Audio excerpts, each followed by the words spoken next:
아멘. 두보라 성가대 찬양 큰 은혜 받았습니다. 오늘날 우리가 교회적으로나 나라적으로 너무나도 힘든 시기를 지나고 있습니다. 하지만 전능하신 하나님 아버지께서 우리와 함께 하시니 늘 기뻐 찬양으로 아버지 앞에 영광 돌리시는 우리 두보라 성가대와 우리 모든 성도님들 되시기를 간절히 소원하겠습니다. 아멘. 자, 오늘 함께 은혜 나눌 말씀의 내용은 제목은 자유민주주의 대한민국 건국의 아버지입니다. 자유민주주의 대한민국 건국의 아버지. 저는 이 시간 박윤식 원로 목사님께서 집필하신 이 근현대사 시리즈 이 말씀과 또 이 말씀의 그 나라 사랑 그 사상을 가지고서 오늘 말씀을 준비하게 되었습니다. 제가 우리 성도님들에게 질문을 한 가지 하도록 하겠습니다. 자, 우리 자유민주주의 대한민국에서 살고 있죠. 그리고 자유민주주의 대한민국 혜택을 누리고 있습니다. 오늘도 이렇게 예배의 자유를 가지고 교회 나오셨는데요. 자, 그렇다면 우리 자유민주주의 대한민국이 탄생한 생일이 언제일까요? 날짜만 말씀하지 마시고요, 연도도 말씀해 주세요. 네, 맞습니다.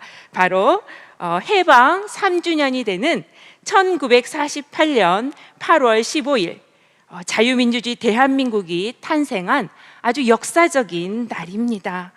우리나라 이 반만년 역사 가운데에 처음으로 성분과 성별, 신분 상관없이 모든 국민에게 이렇게 투표의 자유, 권한을 주어서 우리의 손으로 직접 지도자를 뽑아서 이렇게 나라를 건국한 아주 역사적인, 반만년 만에 처음 있었던 너무나도 역사적인 날이 되겠습니다. 그리고 그 중심에는 바로 건국의 아버지 이승만 대통령이 계셨습니다. 자, 이승만 대통령은 우리 민족이 자유국민이 되게 하기 위해서 전 일생을 바치신 우리 대한민국의 자랑스러운 국부 아버지가 되시는 것입니다. 1948년 우리 대한민국, 자유민주주의 대한민국만 정부가 수립이 된 게 아닙니다. 나라가 건국된 게 아니고 이 1948년에 우리 남한은 자유민주주의 체제로 이렇게 국가가 건국이 됐고, 똑같은 48년에 북한은 공산주의 체제로 국가가 들어서게 됩니다. 그런데 그 다른 체제를 선택하게 되는 거죠. 그런데 이 대한민국은 자유민주주의를 기반으로 했기 때문에 국민의 재산권과 경제활동의 자유를 보장하는 자본주의 시장경제 체제로 출발을 하게 되는 거죠. 자, 그 결과 어떻게 되었을까요? 자, 이 사진은 위성에서 바라본 오늘날의 한반도 모습입니다. 이 사진 한 장으로 대답이 될 것 같은데요. 자, 어느 선택이 바람직했는지 이 사진 한 장으로 명확한 결론을 보여줍니다. 이 남쪽을 보시면요, 이 남쪽은 빛의 번영을 누리고 있죠. 그런데 이 북쪽은 보십시오. 북쪽은 칠흑 같은 암흑의 지옥을 적나라하게 보여주고 있습니다. 자, 이렇듯 대한민국은 이 공산주의를 택한 북한과 비교도 할 수 없을 만큼 오늘의 자유와 번영을 이루게 되었던 것입니다. 그러므로 이 자유민주주의 대한민국의 건국은 이승만 대통령의 정말 엄청난 큰 업적이라고 하겠습니다. 자, 그러나 오늘날 너무나도 안타까운 사실은 이 자랑스러운 대한민국의 건국을 부정하는 자들이 있습니다. 이 대한민국의 건국사를 부정하는 자들이 있습니다. 그래서 건국의 아버지 이승만 대통령에게 온갖 죄목을 다 갖다 씌워서 우리의 국부를 모욕하고 그분이 건국했기 때문에 그분이 건국한 이 대한민국은 시작이 잘못된 나라다, 태어나지 말았어야 할 나라다 라고 이 부끄러운 나라로 각인을 시켜서 그들이 원하는 공산주의 국가를 세우기 위해서 힘쓰고 애쓰는 자들이 오늘날 이곳저곳에 너무나도 많다는 사실입니다. 그러므로 저는 이 시간에 우리 자유민주주의 대한민국이 얼마나 자랑스럽고 감사한 나라인지를 우리의 국부 이승만 대통령을 통해서 한번 살펴보고자 합니다. 이승만 대통령, 우리 대한민국 근현대사의 역사죠. 이분 자체가. 이승만 대통령은 어떻게 자유민주주의 대한민국을 건국하셨고, 그리고 어떻게 이 자유민주주의 대한민국을 끝까지 지켜내셨고, 그리고 이 이승만 대통령에게 이렇게 악한 말, 모든 악한 음모로, 모든 악의적인 선전선동으로 이렇게 잘못 뒤집어 씌운 이 모든 오해들이 얼마나 많은지, 그것들을 역사적 사실을 통해서 한번 살펴보는 시간을 갖도록 하겠습니다. 자, 먼저 첫 번째로 대한민국을 건국한 이승만 대통령입니다. 대한민국을 건국한 이승만 대통령. 대한민국의 건국은 크게 두 가지의 뜻깊은 의미가 있습니다. 먼저 이 이승만 대통령은 어느 나라의 간섭도 받지 않은, 지배를 받지 않는 이 독립국가를 건설하였습니다. 일본이 태평양 전쟁에서 패배하게 되었죠. 그 결과로 우리나라는 1945년 8월 15일 해방이 되게 되었습니다. 하지만 주권을 가진 진정한 의미의 독립국가가 되지 못했습니다. 왜냐하면요, 이 해방과 동시에는 동시에 이 북한은 이 소련에 의해서, 그리고 남한은 미국에 의해서 군사 점령이 실시되었기 때문입니다. 그래서 그 시대상을 담아서 이 1947년 3월 1일에 발표된 이 노래가 있는데요, 이 노래가 바로 우리의 소원은 독립입니다. 어디서 많이 본 것 같지 않나요? 오늘도 저희가 불렀는데요, 우리의 소원은 독립, 이렇게 부르셨죠. 원래 그 노래 원래 가사는요, 우리의 소원은 독립입니다. 왜냐하면 진정한 독립국가를 이루지 못했기 때문에, 주권을 아직 회복하지 못했기 때문에 우리의 그 간절한 독립의 소원을 담아서 우리의 소원은 독립이라고 불렀던 거죠. 가사를 그렇게 처음으로 독립 노래로 지어진 겁니다. 독립운동의 노래로. 하지만 이후에 우리나라가 건국됨으로 말미암아 이 노래는 필요 없게 되자 이렇게 독립 대신 통일로 가사를 바꿔서 오늘날 우리의 소원은 통일이다, 이렇게 부르게 된 것이죠. 그러니까 이 노래 당시에 불러졌던 이 시대상, 이 노래만 보더라도 우리나라가 독립국가가 되지 않았다는 것을 알 수가 있습니다. 자, 이러한 상황에서 이 유엔은, 이렇게 아직 우리나라가 독립국가가 되지 못한 상황에서 유엔은 남북 간 총선거를 실시해서 통일된 나라를 세워주려고 했습니다. 그런데 소련과 북한이 이것을 반대했죠. 그래서 선거가 가능한 이 남한에서만 1948년 5월 10일 최초의 자유 총선거가 실시되어서 이때 우리 백성들의 손으로 직접 투표를 해가지고 이게 198명의 국회의원을 선출시키게 됩니다.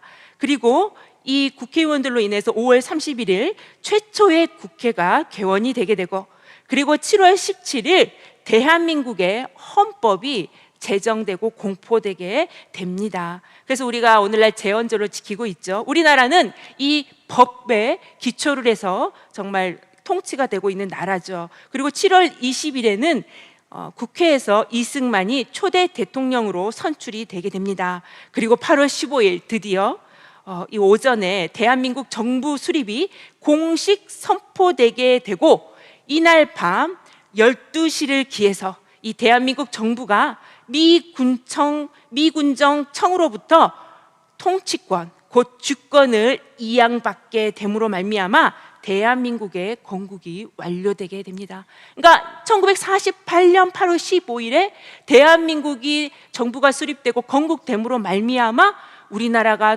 주권을 가진 진정한 독립국가가 될 수 있었던 거죠. 비로소 영토, 국민, 주권을 가진 진정한 독립국가가 되었던 것입니다. 그리고 12월 12일에 유엔 총회에서 한반도 유일한 합법 정부임을 승인받게 됩니다. 이것이 얼마나 중요한 사건이냐면요, 후에 이제 이러한 유엔의 승인으로 말미암아 우리가 1950년 6월 25일에 6.25 전쟁이 일어나게 되죠. 이때 북한의 남침을 이렇게 침략 전쟁이 일어났을 때 이 순식간에 우리 남한을 유엔에서 도와주는, 지원하는 이 근거가 바로 되는 것입니다. 우리가 유엔의 승인을 받은 국가가 되었기 때문에.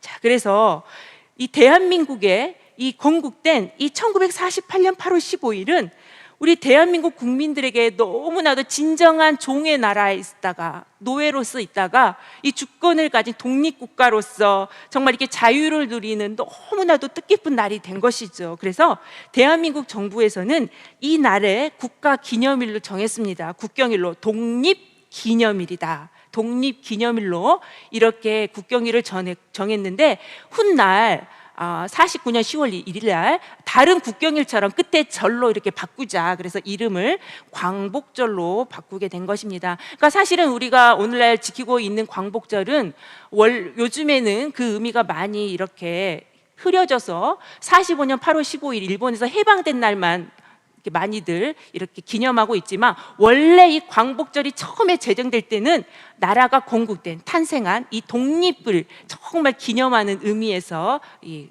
국가 기념일이 만들어지게 된 것입니다. 그리고 대한민국의 정부는 이 너무나도 뜻깊은 날이기 때문에 건국 1주년이 되는 1949년 8월 15일에 독립 1주년 행사를 1주년 기념식을 성대하게 치르게 됩니다. 이 당시 이때 1949년 8월 15일 당시 신문에서도 이 독립과 건국, 대한민국의 탄생을 알리며 축하하는 글들이 많이 기재가 되게 됩니다. 이 경향신문을 보시면요, 여기 보면 민주 건국 1주년, 그러니까 49년이 건국된 지 몇 주년이라는 거예요? 1주년이라고 이야기를 하고 있죠. 그리고 이 동아일보에서도 보면, 자, 대한민국 독립 첫 돌맞이, 그러니까 탄생된 지 이제 첫 돌이 됐다, 1년이 됐다, 48년에 탄생됐기 때문에 이렇게 지금 기념하고 있고요. 자, 호남신문 한번 보겠습니다.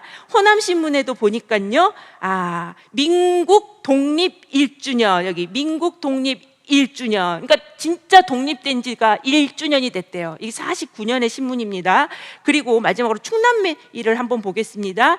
여기에 보시면 여기 보면 오늘은 건국 1주년 기념일, 그쵸? 그러니까 건국 1주, 이게 49년 신문이에요. 49년. 왜냐하면 우리가 48년 8월 15일에 건국이 됐기 때문에. 그러나 너무나도 안타까운 것은 오늘날 이 북한의 건국은 인정하면서, 정중히 인정하면서도 우리 대한민국의 48년 건국, 이 탄생은 부정하는 자들이 너무나도 많습니다. 그들은 대부분 이 그래서 제가 이거를 빼뜨렸는데요. 그래서 사실 그때 시대상에서는요, 이 1948년 8월 15일 하면 이때 대한민국 정부가 수립이 됐고, 그날이 우리나라가 진정한 독립국가가 된 것이고, 이것은 즉 우리나라가 탄생한 생일, 건국일이다, 나라가, 새로운 나라가 탄생됐다, 이렇게 다 같은 의미로 그 시대상 알고 있었던 거죠. 하지만 오늘날은 이것을 부정하는 자들이 생기게 된 것입니다. 자, 그들은 대부분 1919년 3.1 운동 이후 세워진 상해 임시정부를 건국 시점으로 보고 있습니다. 하지만 자, 1919년 이 상해 임시정부 수립은 건국된 나라가 아닙니다. 나라가 아닙니다.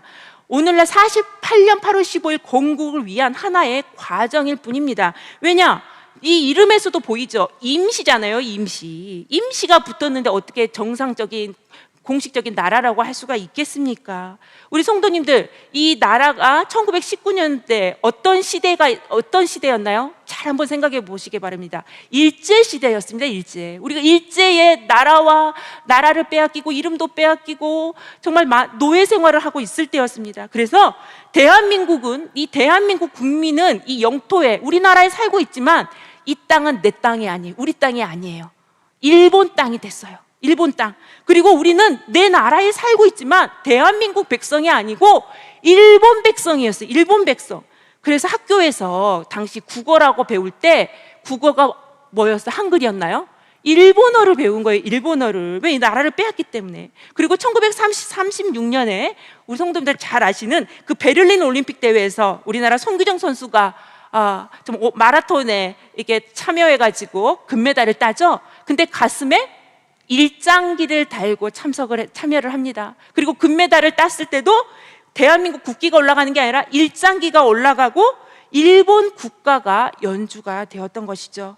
우리끼리 이 1919년이 정말 우리나라의 독립국가다 아무리 외쳤지만 국가의 3요소 영토, 국민, 주권을 갖추지 못했기 때문에 국제적으로 나라로서 인정을 받지 못했던 것입니다.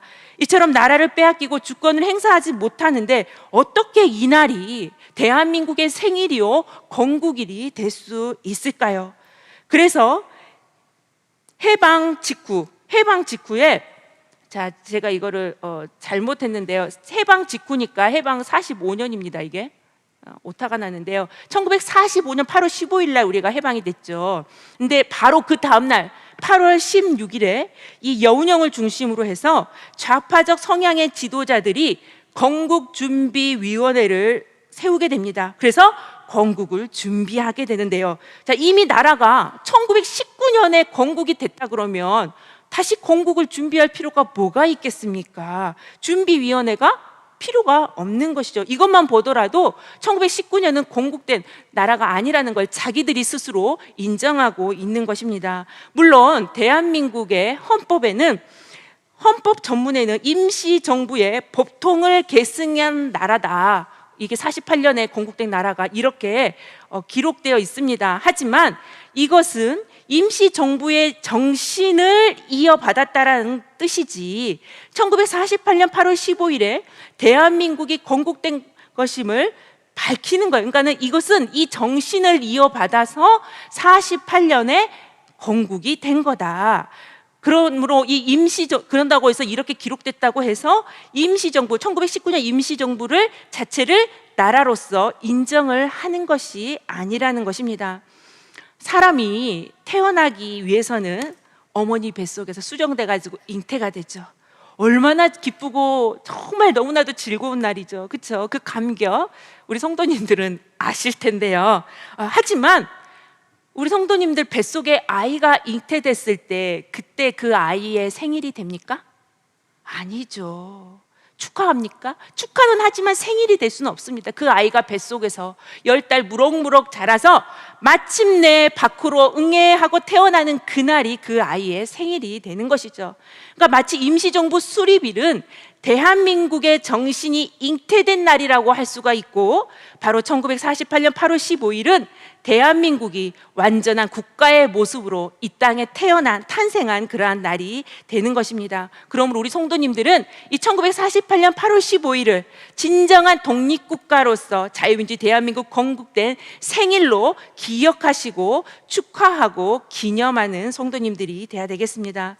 근데 사실 그 시대에는요, 이 1948년 이 8월 15일 정부 수립이 건국이요, 그리고 이렇게 진정한 독립국가가 된 날이요, 뭐 너무나도 상식적인 이야기였습니다. 왜냐하면 아까 신문이나 여러 가지 기념식 뭐 이런 노래를 보더라도 다 이렇게 알 수가 있죠. 근데 시간이 많이 지났죠. 그래서 그 시대의 사람들이 많이 죽었습니다. 그리고 전수가 되지 못했습니다. 그 역사적 사실이. 그래서 오늘날에는 이 일제시대에 나라가 우리가 없었다, 내 나라가 아니었다, 나라를 빼앗겼다, 그래서 48년에 하지만 우리나라가 건국이 됐다, 독립국가가 됐다, 이렇게 이야기를 하면 많은 사람들이 울분을 토하면서 그 사람을 친일파로 매도해버리는 너무나도 이상한 시대가 되었습니다. 정말 감정만 있고 상식과 사실이 없어져 버린 이상한 시대가 되어버린 것입니다. 그래서 축하하고 기념해야 될 이 대한민국의 건국, 이 탄생일을 그 날이 부정당하게 되고 언제부턴가 이 자랑스러운 대한민국이 건국된 이 날을 기념하지 않는 이 나라의 생일을 잃어버린 이상한 나라가 되고 만 것입니다. 생일을 잃어버린 대한민국의 국민으로서 자신의 생일을 찾기 위해서 이 대한민국의 정체성이 나의 정체성이죠. 자신의 생일을 찾기 위해 지금도 우리는 무엇을 해야 할지 깊이 한번 생각을 해봐야 할 것입니다. 이승만 대통령의 대한민국의 건국의 또 다른 의미, 두 번째는 이 공산주의를 막아내고 자유민주주의 체제를 지켜낸 데 있습니다. 제2차 세계대전 후에 승전국의 일원이 되었던 이 소련은 이 주변 국가 모두에게 공산주의 길을 가도록 강요하였습니다. 그래서 이 서유럽을 제외한 이 유라시아 전역이 공산화가 됐습니다. 이것이 소련이라는 공산국가 주변에 있는 모든 나라의 운명이었습니다. 그 시대 당시. 우리나라도 예외는 아니었죠. 해방 직후에 소련은 북한을 순식간에 점령해서 해방된 지 1년도 안 돼서 46년 2월 달에 북한에 이 북조선 인민위원회를 만들고 토지 개혁법을 발표하는 듯 신속한 공산 국가를 모습을 갖춰갔습니다. 이렇게 북한을 점령한 소련은 북한뿐만 아니라 남한까지도 공산화하려는 계획을 가지고서 이 남한에는 박헌영을 이용을 해서 정말 큰 폭동과 총파업, 이 반란을 일으켜서 남한까지도 공산화하려는 작업을 하였습니다. 그러나 이 이승만 대통령은 공산주의자들의 실체를 너무나도 정확하게 인식하고 있었기 때문에 이 공산주의자들과 정말 피 흘리며 투쟁을 해서 싸워서 이겼던 것이죠. 이 내용을 보면 이것은 이승만의 이 방공의지가 담겨있는 아주 유명한 말들인데요. 여기 공산분자는 집안에 불을 지르는 자들인데 너무 무서운 자들이죠. 공산분자와 협동 통일하자는 이들 때문에 집이 언제 방화될지 몰라서 불안하여 평안히 잠을 잘 수 없는 터이다. 또 공산주의자는 국제협약에서 약속을 지키지 않는다. 그런 거로 그들과의 타협은 위험하다. 원래 이승만 대통령은 남북한 통일국가를 세우는 게 꿈이고 소원이었습니다. 하지만 이미 북한은 소련에 의해서 공산국가가 거의 이렇게 제대로 된 공산국가의 모습을 갖추고 있었기 때문에 자칫 잘못하면 남한까지도 이 공산국가가 될 위험 가운데 있었습니다. 그래서 이때 이승만 대통령은 결단을 하고 남한만의 단독 정부를 수립함으로 이 공산국가가 되는 것을 막아내었던 것입니다. 이처럼 대한민국은 이 공산화의 물결을 막아내고 자유민주주의의 체제를 지켜낸 이 유라시아 대륙 동쪽의 유일무이한 나라가 되었습니다. 그런데 이것을 가지고 많은 이 반 대한민국 사상을 가진 자들은 이승만의 그 권력욕 때문에 이 한반도 통일국가를 이루지 못했다. 이 이승만이 남한의 단독 정부를 수립함으로 인해서 정말 이 이승만은 이렇게 통일국가가 되지 못하고 분단이 됐다 해서 분단의 원흉이라고 지금까지 이야기를 하고 있습니다. 선전선동하는 거죠. 하지만 그들의 그 선전선동은 대한민국은 태어나지 말았어야 될 나라, 시작부터 잘못된 나라로 만들어서 그들이 원하고 바라는 인민공화국을 세우고자 하는 수법뿐이라는 것을 우리 성도님들은 반드시 기억해야 될 것입니다. 여러 가지 지금까지 우리 성도님들 살펴봤듯이 먼저 분단 국가를 세운 것은 북한이었다는 것을 알 수가 있는 거죠. 자, 이제 두 번째로 이렇게 해서 이승만 대통령은 정말 반공 사상을 가지고 자유민주주의 대한민국을 건국한 대통령입니다. 자, 두 번째로 이 건국한 대한민국, 자유민주주의 대한민국을 끝까지 지켜낸, 이 자유를 지켜낸 대통령이 바로 오늘날 우리의 국부 이승만 대통령입니다. 자, 여러 어려움을 뚫고 폭동과 반란과 여러 가지 어려움을 뚫고 공산주의로부터 대한민국을 지키며 자유민주주의 국가를 세웠지만 이 나라를 전복시키려는 공산주의의 위협은 나라가 세워졌음에도 불구하고 끊임없이 계속되었습니다. 이에 이승만 대통령은 1948년 12월 20일 국가보안법을 제정 공포하게 되죠. 그래서 대한민국 안에 국가의 안전을 위태롭게 하는 반국가 단체 활동을 규제하게 됩니다. 이 법으로 말미암아 당시 군 내부에 거미줄같이 침투해 있던 좌익 공산 세력을 대대적으로 숙군하게 되는데요. 이때 그 숫자가 육군 총병력의 약 10%나 되는 1317명이나 되는 것입니다. 만일 당시 이승만 대통령이 국가보안법을 제정하지 않았다면, 그리고 6.25 전쟁이 터졌다면 이 국군 내에 침투해 있던 이 수많은 10%나 되는 이 장병들이 말미암아 하루아침에 정말 이 군을 무너뜨리고 이 자유민주 대한민국을 무너뜨려서 공산주의 국가 손에 넘어가게 했을 것입니다. 그리고 이렇게 국가보안법을 제정을 해서 자유민주주의 국가를 지켜냈고, 그리고 두 번째로 이승만 대통령 농지개혁을 단행함으로써 지켜냈습니다. 남한은 자유민주주의 국가를 세웠고 북한은 공산주의 국가를 세웠습니다. 그런데 우리 성도님들 생각을 해보십시오. 아무리 자유가 좋다고 하지만 좋은 정치 원리를 가지고 있다 할지라도 먹고 사는 경제 문제가 해결되지 않는다면 그 나라는 좋은 나라가 될 수가 없는 것입니다. 그러자 당시 우리나라의 경제 활동은 농사 짓는 일이었습니다. 농사 짓는 일. 그래서 대부분 우리나라의 90% 이상이 농사를 짓는 농민이었습니다. 농사로 먹고 사는 거죠. 경제 활동이 농사 짓는 것이었습니다. 그래서 그런데 안타까운 것은 소수의 지주들만이 땅을 가지고 있었고, 대부분의 농민들은 그 땅을 빌어서 먹고 사는, 농사를 짓는 소작농에 불과했습니다. 이 소작농들은요 1년 내내 농사를 지었지만 그 수확량의 거의 절반을 그 지주에게 갖다 바쳐야 했기 때문에, 새로 갖다 바쳐야 됐기 때문에 잘 먹고 잘 살 수가 없었고 늘 배고픈 가운데 시달려야 했습니다. 그래서 이승만 대통령은 이 대한민국이 건국될 때 아예 헌법으로 제헌헌법 86조에 이 농지개혁을 정해 놓았습니다. 그리고 이승만 대통령의 이 농지개혁은 이 땅이 없는 이 백성이 자기 땅을 갖게 하는 것이었습니다. 그 방식이 바로 농지개혁 방식이 유상매입, 유상분배였는데요. 이것은 국가가 지주들, 땅을 가진 지주들에게 돈을 주고 값을 치르고 땅을 매입합니다. 사들인 다음에 그 땅을 농민들에게 유상으로 돈을 받고 다시 분배를 하는 거죠. 아니, 농민들이 돈이 어디 있다고 그 땅값을 치르고 그 땅을 가질 수가 있습니까? 자, 이때 당시 어떤 방식을 취했냐면요, 이 소작농들이요 먼저 나라에서 땅을 분배를 해주고 1년 수확량의 30%씩 5년 동안만 나라에다 바치면 그 땅이 자기 땅이 되는 것입니다. 얼마나 농민들에게 이 파격적인 혜택인지 모르겠습니다. 그 결과 우리나라 국민 모두가 열심히 일하게 되었고 자연스럽게 국가 경제도 성장하게 되었습니다. 이처럼 이승만 대통령의 성공적인 농지 개혁으로 말미암아 우리나라는 골고루 잘 먹고 잘 사는 부자 나라가 되었던 것입니다. 또한 이 이승만 대통령의 농지 개혁은요, 농민들에게 당시 공산주의 사상이 뿌리내지 못하도록 한 큰 역할을 했습니다.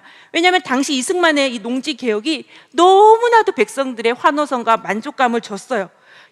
다가 그랬기 때문에 한번 보시면, 그림을 보시면요, 너무나도 만족하고 감사해서 우리 농민들이 막 법령 만세 이렇게 반세를 부르고 있지 않습니까? 그랬는데 이때 당시 우리나라가 공산주의자들이 계속해서 선동을 했죠. 다 같이 잘 먹고 잘 살게 해주겠다. 그 공산당의 선동에 넘어갔을까요? 안 넘어갔죠. 왜? 자기 땅을 갖고 있고 지금 여기서 잘 먹고 있기 때문에. 그리고 6.25 전쟁이 일어났을 때 이 토지가, 그래서 북한의 90%가 넘어갔을 때 어떻게 했을까요? 내 땅을 뺏긴 거예요. 이 나라가 90%가 북한에 넘어갔지만 그 땅이 곧 누구 땅이에요? 나의 소유, 내 땅인 거예요. 그래서 국민들이 정말 자기 땅을 지키기 위해서 힘써 싸울 수가 있었던 것입니다. 반면에 북한도 농지개혁을 했죠. 근데 북한은 이 농민들이 토지를 분배받았지만 그 농사만 지을 수 있었지 그 땅을 자기가 소유할 수가 없었습니다. 그리고 너무나도 높은 세금을 나라에 현물세로 바쳐야 됐기 때문에 결과적으로 오늘날 보면 아시죠? 쌀밥도 제대로 먹지 못하는, 평등하게 가난하게 되는 이 경제난에 허덕이고 있습니다. 자, 세 번째로 이승만 대통령은 교육개혁을 단행하였습니다. 이 대한민국이 자유민주주의가 깊이 뿌리내리기 위해서는 무엇보다도 국민이 스스로 현명하고 올바르게 판단할 수 있도록 깨우치는 국민교육이 급선무라고 판단했습니다.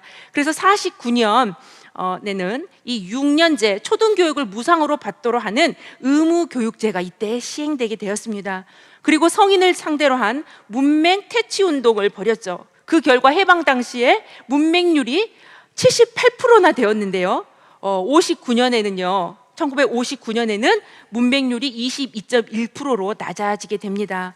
또한 이승만 대통령은 이 통치 기간 동안에 대중교육과 함께 고급 인력 양성에도 힘을 쓰게 되는데요. 1960년 그래서 60년대에 대학이 63개나 크게 늘어나게 되고 대학생 숫자도 이때 10만 명이나 이게 늘어나게 됩니다. 이로써 우리가 1960년대부터 본격적으로 이루어질 공업화에 필요한 모든 우수한 노동력이 다 준비가 되게 되었던 것입니다. 그리고 네 번째로 6.25 전쟁에서 나라를 지켜내게 됩니다.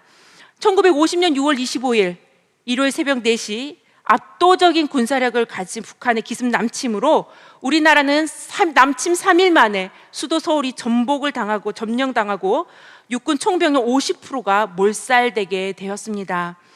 전쟁 당시 이 남북한 이 군사력만 비교해 보더라도 대한민국은 누가 봐도 지는 전쟁이었습니다. 어차피 지는 전쟁이라면 빨리 항복해서 피해를 줄이는 것이 합리적일 것입니다. 그러나 이승만 대통령은 북한에게 항복하지 않았고 오히려 기회로 삼았죠. 도리어 강력한 대응 전략으로 북한 공산당으로부터 대한민국을 지켜냈습니다. 이때 당시 이승만 대통령의 나이가 75세였습니다. 자, 긴박했던 전쟁 초기 이승만 대통령은 계속해서 트루먼 대통령과 그리고 도쿄에 있는 메가더 장군에게 전화를 걸어서 무기 지원을 받아냈습니다. 그리고 이때 때마침 이 유엔에서 신속히 북한을 침략자로 규정하고 한국을 돕게 됩니다. 이승만 대통령이 우리나라를 유엔으로 인정한 합법 정부로 등록시켰기 때문에 이게 가능했던 것이죠. 이로 인해서 우리나라는 직접 우리나라에 참전한 나라가 유엔국 16개, 그리고 의료 지원 국가 5개 나라, 그리고 물자를 지원한 국가가 39개, 엄청난 국제적인 지원을 받게 되었습니다. 그래서 나라가 지켜졌던 거죠, 공산당의 손에서. 그리고 여기에서 이승만 대통령의 이 외교 전술이 또 하나 발휘됩니다. 원래 전쟁이 터지면 그 전쟁을 지휘하고 통솔하는 그 권한이 누구에게 있냐면요, 대통령에게 있습니다. 그래서 군 통수권자인데요. 그런데 이승만 대통령은 7월 14일에 국군의 작전 지휘권을 유엔군 사령관 이 메가더 장군에게 넘겨짐으로 말미암아 한국 전쟁을, 자기 나라 전쟁인 거예요, 남의 나라 도와주는 전쟁이 아니라, 끝까지 책임지게 하였던 것입니다. 그리고 이승만 대통령은 휴전이 개시되자, 휴전협정의 이야기가 나오자 그 체결 조건으로 1953년 10월 1일 한미 상호 방위 조약을 체결시켜서 한미 동맹을 맺게 되죠. 이로 인해 우리나라 대한민국은 우리나라 반만년 역사 가운데요, 평균을 내면 5년에 한 번꼴로 전쟁이 있었습니다. 그런데 이 한미 동맹으로 말미암아 우리나라 70년 동안 평화가 유지되게 되었고 군사 강국이 되었으며 전례 없는 이 발전을 이루게 되었던 것입니다. 이처럼 이승만 대통령은 이 북한 공산 세력의 침략으로부터 자유민주주의 대한민국을 끝까지 지켜낸 훌륭한 전시 지도자라고 할 수 있습니다. 그러나 오늘날 이 이승만 대통령에 대해서 전쟁이 터지자마자 국민을 버리고 도망간 도망자다, 그래서 런승만이다 라는 그 도망자 프레임을 씌워서 선전선동하고 있습니다. 모욕하고 있는 거죠. 그래서 이승만 대통령은 자기는 제일 먼저 전쟁 터지자마자 도망을 가놓고 서울 시민들에게는 서울 시민 여러분 안심하고 서울을 지키십시오, 이렇게 녹음 연설만 남겨놓은 채 자기는 먼저 도망가고 서울 시민은 도망가지 못하게 하고, 더군다나 한강 다리까지 폭파시켜서 백성들은 피난 가지 못하게 한 그러한 정말 런승만 도망자다, 이러한 프레임을 씌워서 오늘날까지 유혹하고 있는 것입니다. 그러나 우리 성도님들 잘 생각해 보시기 바랍니다. 전쟁이 터졌을 때 지휘부를 후방으로 옮기는 것은 이상한 일이 아닙니다. 대통령이 적군에게 붙잡히면 그 나라는 그 순간 망하는 것입니다. 위급한 상황이 닥치면 국가 원수가 그 나라 자유민주 대한민국을 건국했죠. 그 나라의 안위와 계속되기 위해서, 연속성을 위해서 긴급 피난을 하는 것은 상식 중에 상식이었습니다. 원래 이승만 대통령 피난 가지 않으려고 그랬는데 그 주변에 많은 이렇게 참모들이 계속해서 이러다가 대통령님 이렇게 큰일 나게 됩니다. 나라를 위해서 피난 가셔야 됩니다. 계속해서 옆에서 설득한 결과 피난을 가신 거죠. 자, 또한 여기 보시면 이 내용을 보시면요, 이게 무엇이냐면요, 이승만 대통령이 그 6월 27일 밤 10시에 육성으로 라디오 연설을 하시고 그걸 녹음해서 남겨놓고 가셨는데요, 그 연설의 감청 기록이 지금 미국 국립문서기록관청에 관리청에 그대로 남아 있습니다. 근데 이 내용이 작년에 KBS를 통해서 이렇게 공개되게 되었는데요, 근데 이 내용 어디에도 이승만 대통령이 서울 시민 여러분 안심하고 서울을 지켜달라 하는 말은 눈을 씻고 찾아도 없습니다. 우리 성도님들도 인터넷에 다 검색을 해보면 나오는데요, 절대 이런 내용은 없습니다. 다 조작한 거죠.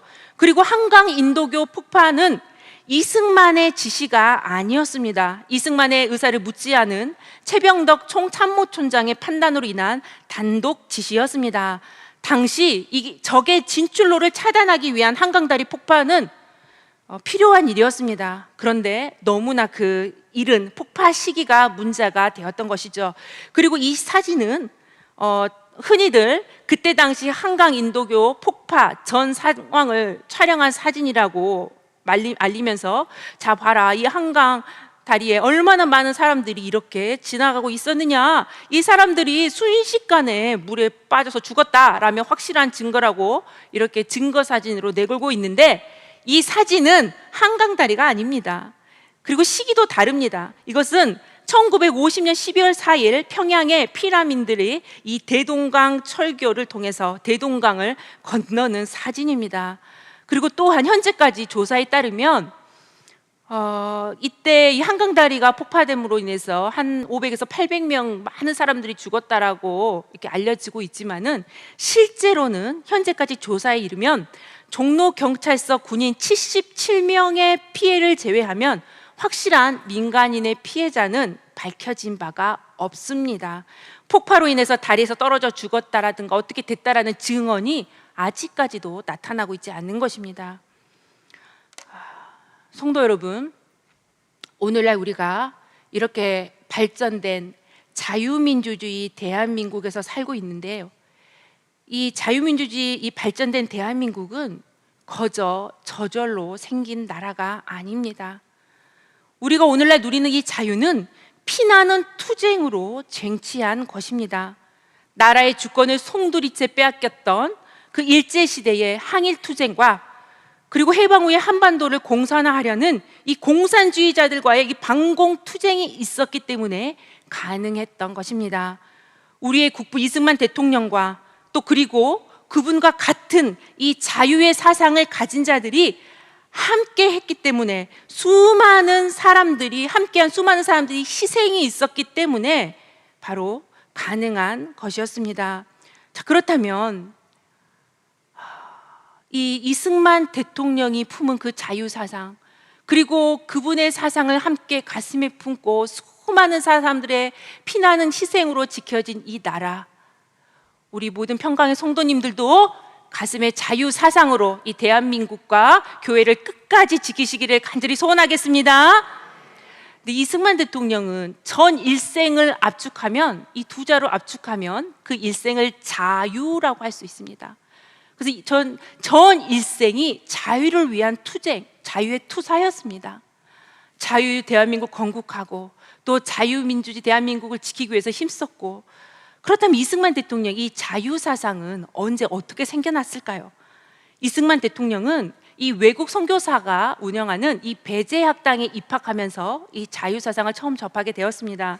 하지만 진정한 그 계기는 어떤 계기냐? 한성 감옥에 갇혀서 이 착고에 손과 발이 갇혀서 환란 가운데 있을 때 선교사들이 감옥에 넣어준 그 성경 말씀을 몰래 읽으면서 그 성경 말씀을 통해 회심하고 죄사함의 은혜를 받고 진정한 영혼의 자유를 누리게 되었습니다. 이승만 대통령 말씀을 통해서. 그리고서 이승만 대통령은 그 한성 감옥에서 내가 이 자유 사상으로, 자유 말씀 사상으로 우리 조국을 위해서 내가 일평생 투쟁하며 이 나라를 위해서 내가 살리라 이렇게 다짐하게 되었던 것입니다. 우리 민족이 자유국민이 되게 하기 위해 전 일생을 바치겠노라 다짐이 바로 그 환란 가운데 한성 감옥에 있었던 것입니다. 이승만 대통령 비록 손과 발은 착고에 차여서 이렇게 채워져서 불편하고 정말 이렇게 자유를 누리지 못했지만 그 영혼의 자유, 진정한 기쁨의 자유를 누렸기 때문입니다. 그리고서 이승만 대통령은 실제로 전 일생이 이 자유를 위해서, 우리에게 오늘날 누리는 이 자유를 주시기 위해서 자신의 전 일생을 바치신, 오늘 우리 자유민주주의 대한민국의 진정한 영웅이 되시는 것입니다. 전 일생을 자유를 위해 투쟁하셨던 이승만 대통령은 이제 나이가 많고 병들었습니다. 그리고 마지막으로 이렇게 기도를 합니다. 하나님, 저는 너무나 힘들고 지쳤습니다. 사랑하는 우리 민족을 위해서 이제는 아무것도 할 수가 없습니다. 우리 민족을 하나님께 맡깁니다. 다시는 종의 멍에를 매지 말게 하소서. 그 마지막 순간까지 그의 기도에는 대한민국 조국이 있었습니다. 그리고 세상을 떠나시기 전에 이 갈라디아서 5장 1절 말씀으로 유언을 남기셨습니다. 갈라디아서 5장 1절, 그리스도께서 우리로 자유케 하려고 자유를 주셨으니 그러므로 굳세게 서서 다시는 종의 멍에를 매지 말라. 나라를 한 번 잃으면 다시 찾기가 얼마나 어려운지를 우리 국민들은 잘 알아야 하며, 경제에서나 국방에서나 굳건히 서서 두 번 다시 종의 멍에를 매지 말아야 한다. 이것이 내가 우리 국민들에게 주는 유언이야. 반드시 자유를 지켜야 해. 성도 여러분, 이승만 대통령도 그랬듯이 이승만 대통령은 이 말씀을 통해서 진정한 자유를 누리시고 이 대한민국을 자유 말씀 사상으로 건국하신 분입니다.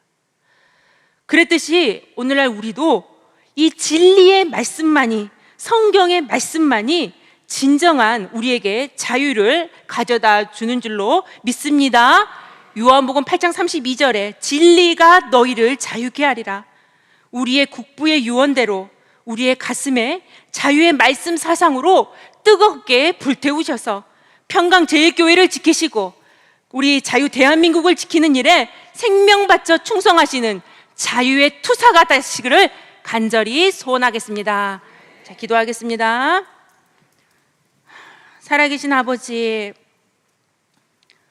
나라가 너무나도 힘들고 어려울 때에 이승만 대통령을 이 땅에 보내셔서 자유 말씀 사상으로 나라를 건국하게 하시고 지켜주시고, 그래서 오늘날 후손된 우리가 이 자유를 누리며 살아갈 수 있도록 큰 은혜 주시니 진심으로 감사드립니다. 이승만 대통령을 그 시대에 이 땅에 보내시고 시대적 사명을 감당하게 하셨던 것처럼 오늘날 우리 대한민국과 교회를 볼 때에 너무나도 어려운 시기를 지나고 있습니다. 우리에게도 감당해야 될 시대적 사명이 있는 줄로 믿사오니 우리 모든 평강의 성도님들에게 자유주의, 자유 말씀 상상으로 충만케 하여 주셔서 저희들이 말씀 사상으로 우리 대한민국과 교회를 지킬 수 있도록 은혜 허락하여 주시옵소서. 더 이상 교회와 이 대한민국에 사람의 말이 난무하지 않게 하여 주시고 오직 아버지의 자유 말씀 사상만이 충만케 하여 주셔서 정말 아버지께서 이 대한민국과 우리 교회를 지켜주시고 보호해 주시는, 어둠의 세력으로부터 지켜주시는 그러한 나라가 교회가 될 수 있도록 은혜 허락하여 주시옵소서. 아버지, 성경을 볼 때에 정말 노아의 아들 함은 정말 아버지를 모욕시키고 욕되게 하고 업신여기고 멸시해서 그 결과 형제들의 종의 종이 되는 저주를 받았습니다.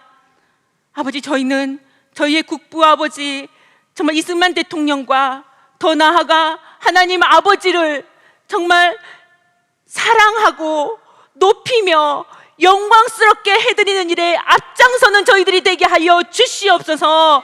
그래서 우리 교회가 대한민국이 자유 번영을 이루는 자유국가가 되게 하여 주시옵소서. 아버지 교회나 또 대한민국에 또 우리의 가정에 해결하지 못한 너무나도 많은 남 문제들이 있습니다. 아버지 말씀을 보내주시고 그 말씀 사상으로 아버지께서 우리 대한민국과 교회를 정복시켜 주셔서 말씀의 빛으로 모든 어둠의 세력을 물리쳐 주시는 귀한 은혜의 산 역사만이 있게 하여 주시옵소서. 우리 모든 평강의 성도들 끝까지 생명 바쳐 말씀 자유 말씀의 투사들이 될 수 있도록 은혜 허락하여 주시옵소서. 기도한 대로 될 줄로 믿고 감사드리며 예수님의 이름으로 기도드렸습니다. 아멘. 감사합니다.